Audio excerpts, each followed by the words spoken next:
모레부터 공식 선거운동이 시작됩니다. 여야는 선대위 발족을 마무리하는 등 담금질이 한창인데요. 네, 각 당의 선거 준비 상황 국회 연결해서 알아보겠습니다.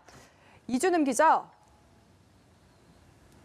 네, 민주당은 당장 현안 대응에 집중하는 모습입니다. 코로나19 사태 대응은 여전히 국정 최대 현안이고 여기에 더해 N번방 사건으로 디지털 성범죄를 뿌리 뽑아야 한다는 요구 또한 어느 때보다 높기 때문인데요.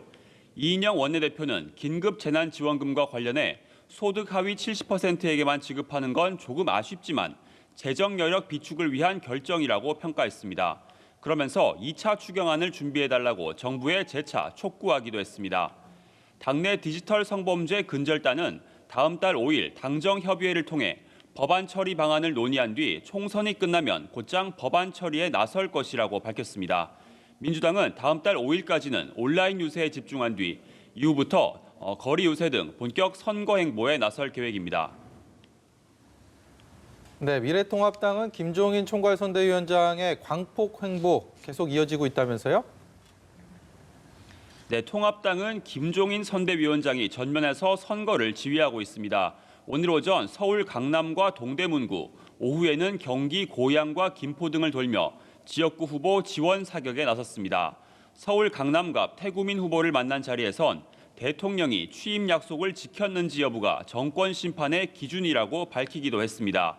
백의종군하겠다던 유승민 의원도 인천 등을 돌며 수도권 쪽에 화력을 집중하고 있습니다.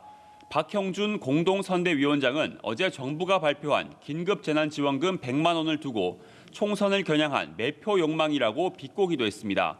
한편 통합당의 비례정당인 미래한국당도 오늘 선거대책위원회를 출범하고 자신들이 여권 비례정당을 압도한다고 자신했습니다. 네, 또 민생당과 정의당, 국민의당 소식도 전해주시죠.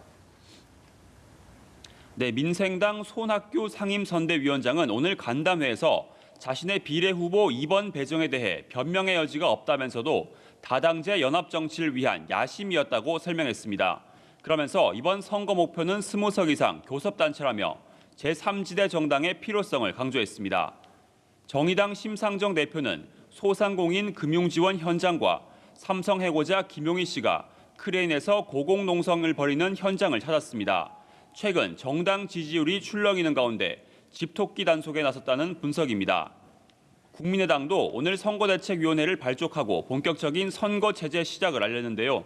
2017년 대선 당시 뚜벅이 유세로 재미를 본 안철수 대표는 내일부터 400km 국토 종주에 나서 국민들과 만나겠다고 밝혔습니다. 지금까지 국회에서 전해드렸습니다.